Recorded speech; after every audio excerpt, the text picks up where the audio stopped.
Un jour, en allant chercher des noix de coco dans un palmier, il se fait attaquer par un serpent.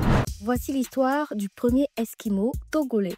C'était Michel Komassi. Ce nom ne te dit peut-être rien, mais son histoire est digne d'un film. Né en 1941 dans un petit village près de Lomé au Togo, Tété Michel est un jeune garçon curieux, intelligent, mais aussi un peu aventurier. Et c'est cette curiosité qui va le mener à vivre quelque chose que personne n'aurait imaginé. Devenir le premier Africain à vivre parmi les Inuits du Groenland. Tout commence alors qu'il a environ 15 ans. Un jour, en allant chercher des noix de coco dans un palmier, il se fait attaquer par un serpent.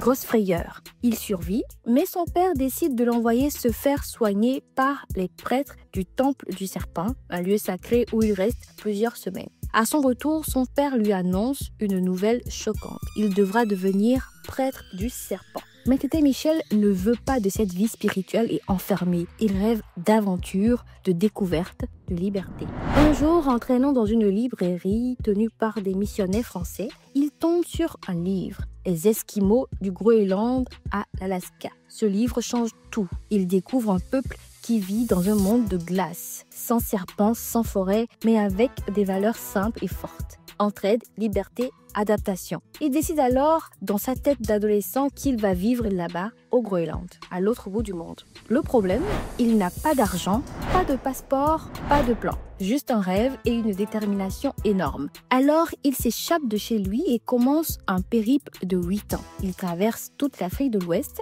en faisant de petits boulots, Ghana, Côte d'Ivoire, Sénégal, puis arrive en Europe, France, Allemagne, Danemark. Chaque fois, il se rapproche un peu plus du Groenland.